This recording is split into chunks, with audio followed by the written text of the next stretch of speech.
Hi guys, welcome to our channel. This is Amala.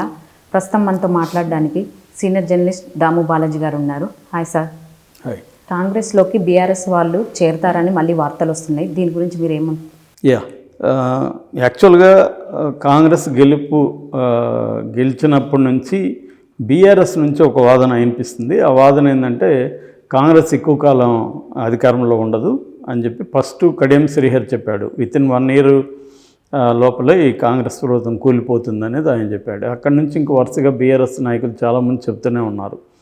దానికి కారణం ఏంటంటే కాంగ్రెస్కి అబ్సల్యూట్ మెజార్టీ లేదు. ఓన్లీ కాంగ్రెస్ పార్టీలో 64 సీట్లు, మిత్రపక్షం 1 65, అంటే టోటల్గా 5 సీట్లు మాత్రమే. మ్యాజిక్ ఫిగర్ 60 అనుకుంటే 5 సీట్లు మాత్రం ఎక్కువ ఉన్నారు. కాబట్టి ఒక 7-8 మంది కానీ కాంగ్రెస్ వాళ్ళు కానీ బీఆర్ఎస్లకు జంప్ అయితే ఈ ప్రభుత్వం కూలిపోయే మాట అయితే వాస్తవమే. అయితే ఆ పరిస్థితి ఉందా ఇవాళ అంటే చెప్పలేం ఎప్పుడైనా.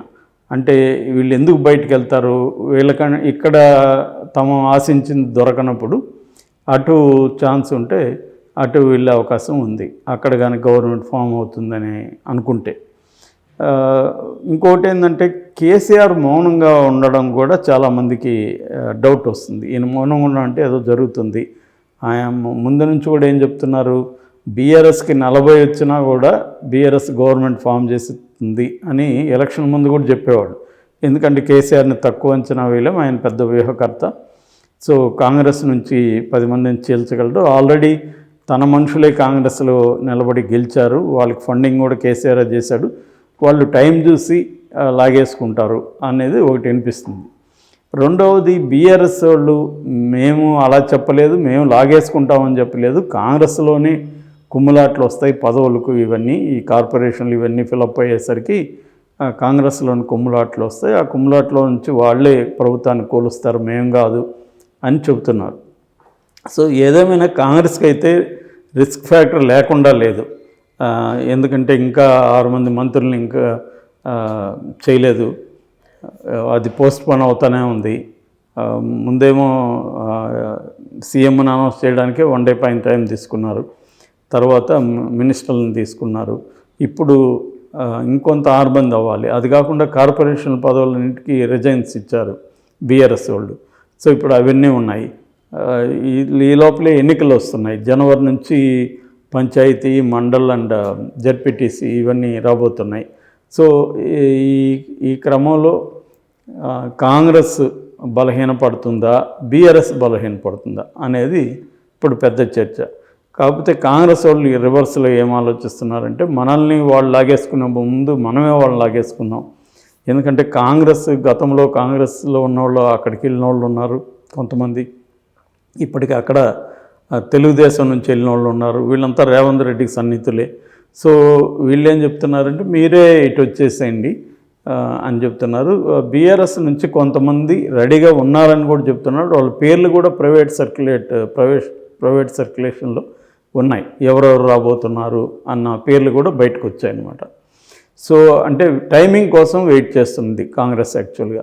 ఈ కాంటెక్స్లో బట్టి విక్రమార్క నేను అసెంబ్లీలో మాట్లాడుతూ ఆయన ఒక కాంటెక్స్లో చెప్పాడు. యాక్చువల్గా ఆయన ఏం చెప్పాడంటే మా తలుపులు మీకు ఎప్పుడు తెరిచే ఉంటాం, ప్రజావాణి కూడా ఉంది, మీరు ఎప్పుడైనా మీ సమస్యలు చెప్పుకోవచ్చు, మీరు నిరసనలు తెలియజేసుకోవచ్చు అని చెప్పాడు ఆయన. కానీ దాన్ని ఎలా వ్యాఖ్యానిస్తానంటే మా తలుపులు ఓపెన్ చేస్తున్నాయంటే మీరు రండి అని ఆహ్వానిస్తున్నట్టుగా ఆయన చెప్పాడని బయట దాని ఇంటర్ప్రిటేషన్ అలా ఉందన్నమాట. సో ఈ కాంటెక్స్లో ఏంటంటే ఏమన్నా బీఆర్ఎస్ నుంచి కాంగ్రెస్ తీసుకుంటుందా అనేది ఒకటైతే అనిపిస్తుంది. ఖచ్చితంగా తీసుకునే అవకాశం ఉంది. ఎందుకంటే రేవంత్ రెడ్డికి కూడా ఒక స్ట్రాంగ్ పార్టీ అవసరం. ఎందుకంటే 5 ఏళ్ళు గ్యారంటీగా ఉంటాము అనుకున్నప్పుడు ధైర్యంగా నిర్ణయాలు తీసుకోవచ్చు. అలాగే 5 ఏళ్ళు ఉంటామో లేదో అనుకున్నప్పుడు ఈ టెన్షనే సరిపోతుంది. ఎవడు బయటకు వెళ్తాడు, ఎవడు దీన్ని బ్రేక్ చేస్తాడు, కుప్పగొలుతుందా ఏంటి, ఈ టెన్షనే ఉంటుంది. మనం కర్ణాటకలో కుమారస్వామిని అలాగే చూసాం. కుమారస్వామి మైనార్టీగా ఉండే ఆయన గవర్నమెంట్ ఫామ్ చేసినప్పుడు సేమ్ ఇదే ఇబ్బంది ఆయన ఎదుర్కొన్నాడు. అట్లాగా ఇక్కడ రేవంత్ రెడ్డికి కూడా ఆ టెన్షన్ అయితే ఖచ్చితంగా ఉంటుంది. అప్పటికే ఆయన సీనియర్లందరికీ సముచిత స్థానం ఇచ్చాడు, జాగ్రత్తగా డీల్ చేస్తున్నాడు, ఎక్కడ డామినేట్ చేసి వెళ్ళట్లేదు, అందరి సలహాలు సహకారం తీసుకుంటున్నాడు, ఎక్కడ ఏ సమీక్ష అయినా సీనియర్ మినిస్టర్లను కూర్చోబెట్టుకుంటున్నాడు. ఇవన్నీ జాగ్రత్తగా చేస్తున్నాడు. అయినా కూడా పదవులు ఆశించే వర్గం తక్కువ లేదు. ఎందుకంటే 10 ఏళ్ళుగా వాళ్ళకి పదవులు లేదు కాబట్టి ఇప్పుడు రేపు పొద్దున ఒక్కొక్క ఎమ్మెల్యే తన వర్గానికి అంత పదవులు కోరుకునే అవకాశం ఉంది. ఎందుకంటే వాళ్ళు కూడా ఆ ఎమ్మెల్యే మీద కానీ ఆ మినిస్టర్ మీద కానీ ప్రెజర్ తీసుకొస్తారు. సో ఆ మినిస్టర్లు తన వర్గానికి పదవులు ఇవ్వాలంటే అన్నీ లేవు ఇక్కడ. సో ఇటువంటి కాంటెక్స్ట్లో అవతల నుంచి తీసుకుంటే కొంత సేఫ్ అనేది రేవంత్ రెడ్డి ఖచ్చితంగా ఉంటుంది. కాకపోతే ఏమంటే గతంలో రేవంత్ రెడ్డి దీన్ని వ్యతిరేకించాడు. 2018లో గెలిచిన వాళ్ళలో దాదాపు 12 మంది కాంగ్రెస్ నుంచి బీఆర్ఎస్లోకి వెళ్ళిపోయినప్పుడు రేవంత్ రెడ్డి చాలా సీరియస్గా దాన్ని వ్యతిరేకించాడు. ఈవెన్ ఎలక్షన్ క్యాంపెయిన్లో కూడా 12 మందిని ఓడించండి అనే క్యాంపెయిన్ గట్టిగా చేశాడు.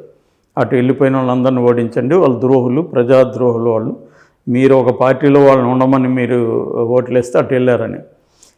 అందులో 9 మంది ఓడిపోయారు కూడా. అంటే ప్రజల్లో కూడా 12 మందిలో వ్యతిరేకత వచ్చిందని మనం అర్థం చేసుకోవచ్చు. సో ఈ కాంటెక్స్ట్లో రేవంత్ రెడ్డి చేస్తాడా అటువంటి పని? మళ్ళీ ఈయన ఏదైతే వ్యతిరేకించాడో మళ్ళీ ఇప్పుడు ప్రతిపక్షంలోంచి తన పార్టీలోకి వాళ్ళని ఆహ్వానిస్తాడా, చేర్చుకుంటాడా అనేది ఒకటి. కాకపోతే ఇప్పుడు ఏంటంటే రాజకీయాలు ఎలా ఉంటాయంటే ప్రతిపక్షాల్లో ఉన్నప్పుడు ఒక రకమైన మన యాటిట్యూడ్, మన ఒక స్టాండ్ తీసుకుంటారు.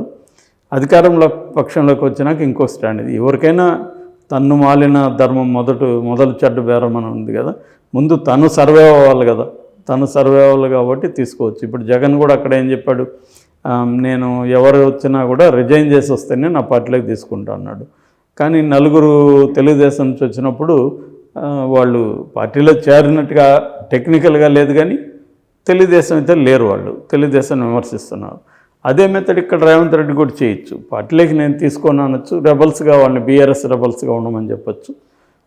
అట్లాగే అక్కడ వైసీపీ నుంచి కూడా 4 రెబల్స్ ఎమ్మెల్యేలు అయ్యారు. అటు ఎంపీ రఘురామకృష్ణరాజు రెబల్గా ఉన్నాడు. టెక్నికల్గా ఆయన ఇప్పటికీ మా పార్టీ అని అంటూనే ఆ పార్టీని తిడుతుంటాడు. అలాగే రేపొద్దున ఈయన కూడా తయారు చేసి ఒక పెట్టుకున్నాడు అనుకో రేవంత్ రెడ్డి, అప్పుడు బీఆర్ఎస్ ఈ మాట అనడానికి ఇంక ఉండదు వాళ్ళ పార్టీ నుంచి బయటకు వస్తున్నప్పుడు.